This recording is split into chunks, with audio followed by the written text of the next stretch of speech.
Welcome back to the Iowa Speedway. Less than 20 laps to settle things in the race to recovery. 2:25. Tony Cox guides the safety car for pit road. Benny Gordon will be the restart leader now. Drew Herring had to come to pit road for fuel. Who does that leave second on the restart? How about Bobby Gill in the Kimnock Ford? Michael Rich restarts third and Mark McFarland fourth. What about Benny Gordon? He didn't come to pit road for fuel. Last time he was on pit road for fuel was around lap 90.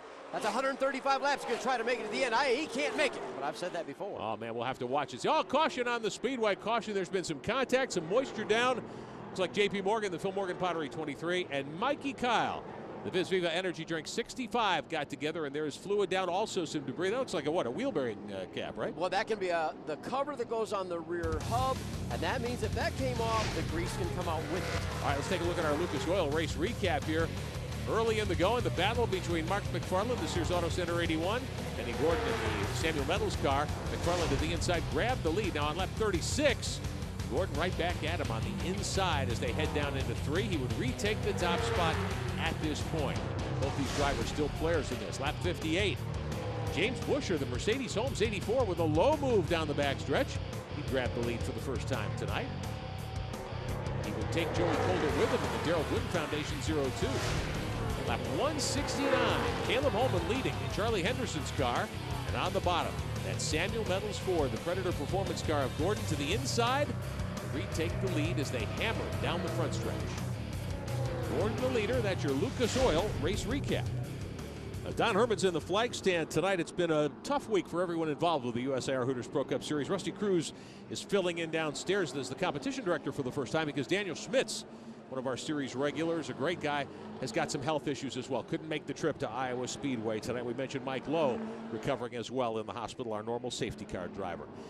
Before we go green, Scott, let's get a word with our restart pole sitter, former champion, Benny Gordon. Benny Gordon, the man with the Longhorn win from the pole. Benny Gordon, KP, got me. I got you, Scott. How you doing? I'm doing great up here, but how about you? Looks like your race car's really fast. The problem is you got a mirror full of that 06 car. What do you think?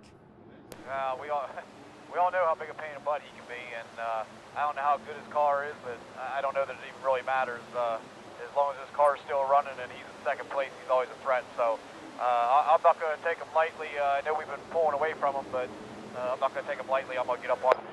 Can't get out of here. All right, man, we're getting ready for a restart. Good luck out there.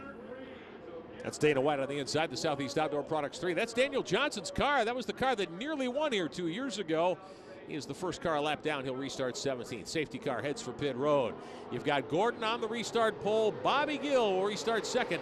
He has struggled all year in that Kimnock Ford machine. Let's see if he can get anything going here. And he dives for the inside and wiggles. Michael Rich drives around him for second. Bobby Gill's car has shut off. Gill on the bottom loses a ton of ground. Third spot to McFarland and Joey Colder. Gill gets it going again, but he may lose fourth to Colder here.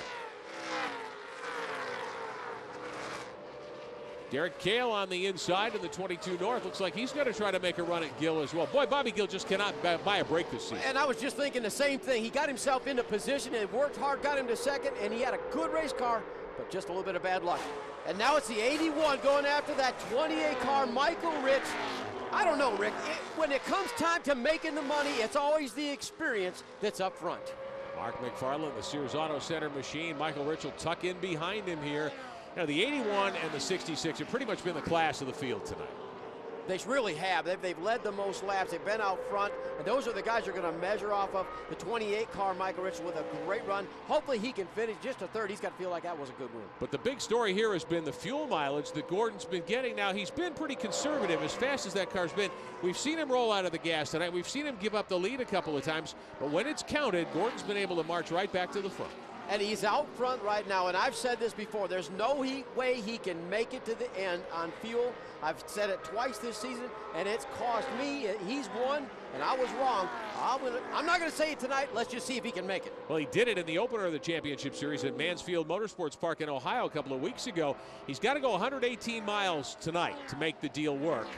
We know that Dan Glau's on the pit box as a veteran crew chief. We're sure he's done the calculations. Have there been enough laps of caution? You're going to have to ask Dan because I'm betting he doesn't make it. I have been impressed with those race cars. Have been very fast at 28 fast. Everybody through the field. What I'm most impressed by, we haven't had any big wrecks. We haven't had any slam banging. These guys are professional race car drivers. Had a hell of a job here tonight. The 75 of Caleb Holman. Now remember, he won at Bristol. He's led laps. He's off the pace in the Food Country USA machine. Meantime, the Samuel Metals Ford of Gordon set and sail. He's got about 8 car lengths over the 81. I saw that car dance just a little bit when he entered that last corner going into 3. You saw the back end of that car dance just a little bit. And maybe that's what's happening. As he gets a little bit of heat in those tires, get 10, 12 laps on it, he might be getting a little bit free on entry. Of course, the car's lightened up quite a bit. He's got to be down to the last gallon or less in the fuel cell of that 66 North. Makes you wonder. The other thing is, can he roll out of the throttle early here, carry some momentum? Has he got enough of a cushion over McFarland? There's no way. You've got to stay in the gas so long. We heard it earlier. You've got to be in that gas pedal forever at this place in order to maintain that speed, that roll speed off the corner. If you don't, they'll eat you up. Gordon with the Longhorn win from the pole, bonus at stake, among other things tonight. Of course, he's gunning for the big prize, $150,000, the purse for the national champion in the USAR Hooters Pro Cup Series. 2 more races to go after tonight. Southern National and then Rockingham Speedway in North Carolina on the first weekend of November. We'll have all the coverage for you right here. The gap starting to shrink. McFarland knows he's got Gordon in his gun sights. McFarland closed in a 1/10 of a second that last lap. He knows he can get there. He's going to drive it as hard as he can. The problem is you might catch him, but you got to pass him. 1 to go at Iowa Speedway. Less than 7/8 of a mile for Benny Gordon. He's got to be listening and hoping that when he punches that throttle, it doesn't come up dry. And you wonder if these lap cars are going to be players in this. Get out of the way, boys, because here he comes. Sam Fallone's Fallone trucking car on the inside. That's Brian Silas in the 17, the Rockingham Speedway car. Gordon to the high side, heading to the stripe, and Benny Gordon has won 2 straight. Good job, Benny Gordon. Good job, guys, down in the pit. Awesome. Awesome, Dan. Good job, man.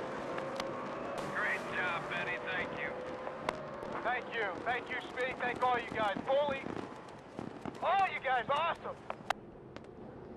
Well, all you can say is that's one heck of a run, and whatever they're using for their fuel strategy, they've hit it right on the head. That's 2 races in a row. And he's got enough left to throw the car around and lay down some donuts tonight at Iowa Speedway. Benny Gordon, the winner of the Race to Recovery 225. We'll come back and take you to Victory Lane in a moment.